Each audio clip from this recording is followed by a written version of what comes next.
Now, there's concern that a High Court ruling banning wild camping without the landowner's permission will put a stop to training for the 10 Tors Challenge or the Duke of Edinburgh Award scheme on Dartmoor.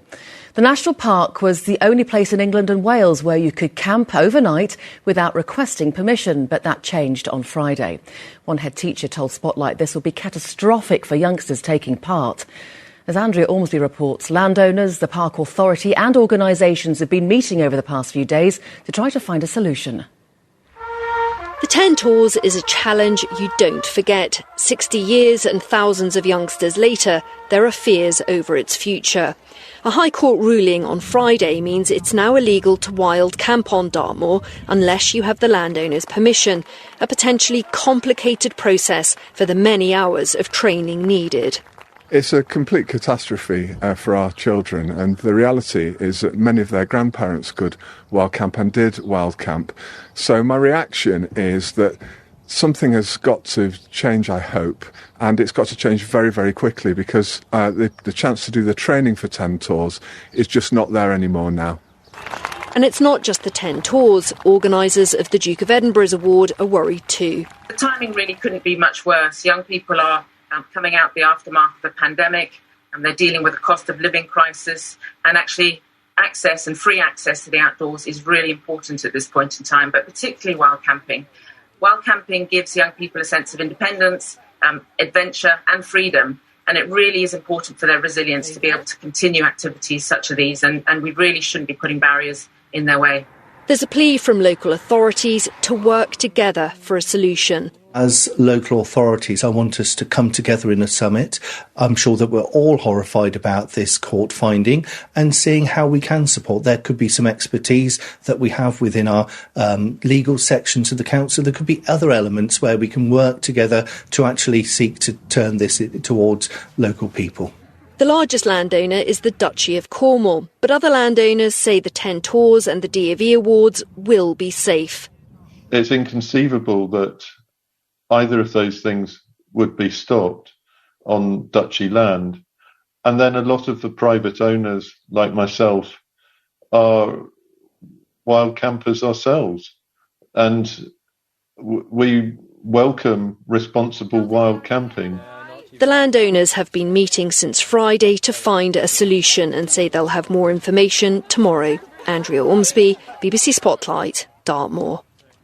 You might remember a story we ran last week about pitching tents on private land in Dartmoor in the southwest of England. The High Court ruled that there was no right to wild camp on private land in the national park there, a right that had been presumed for many a decade. Well, campers can wipe down their mallets and shake out their ground sheets. From 5 this afternoon, wild camping is back on private land in Dartmoor. The National Park Authority has won agreement from a large majority of private landowners for wild camping to go ahead, and it'll be publishing a map of permitted areas at 5 o'clock. Guy Shrubsole is part of the Right to Roam group who've been campaigning on this. Good afternoon, Guy. Good afternoon. You must be delighted. No, I'm afraid not. I'm afraid this is a complete stitch-up. The head of Dartmoor National Park Authority, Kevin Bishop, has told us personally that the public will have to pay to wild camp on Dartmoor under this stitched-up deal.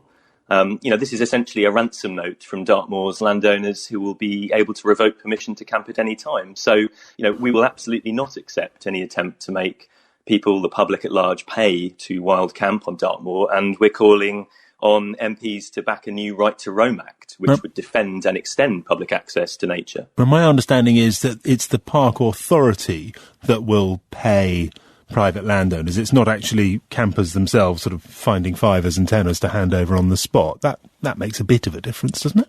No, I don't see the difference at all. The public authority, the National Park Authority, is funded by the taxpayer, funded by us, the public.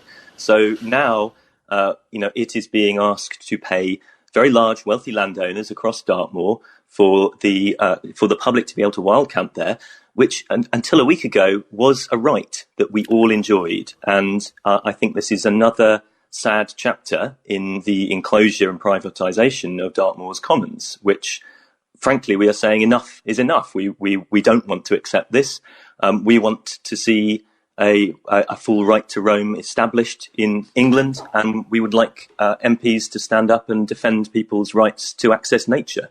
I don't want to get nitpicky with you, Guy, but you say it was a right. I think it was presumed to be a right, and then the High Court said, well, actually, it's not a right under our interpretation of the law. Well, I'm sorry, I don't accept that. Clearly people have been exercising those rights for decades, and indeed it has been a custom on Dartmoor to wild camp for over a century. So, this is how rights are gradually eroded.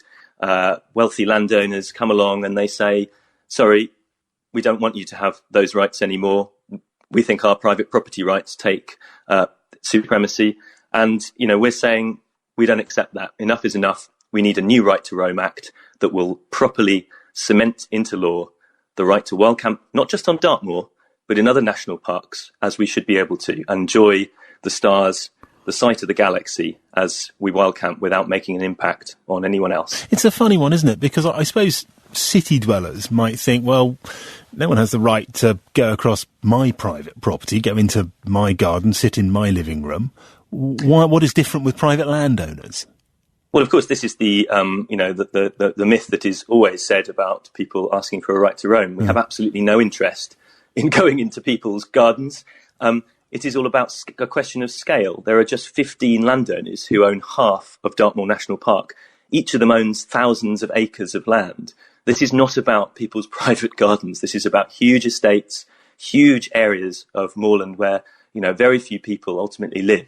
And what we are asking for simply is the restoration of rights that people have enjoyed over Dartmoor and an extension of them to other national parks and other parts of the beautiful English countryside. Guy Shrubsole, thank you very much.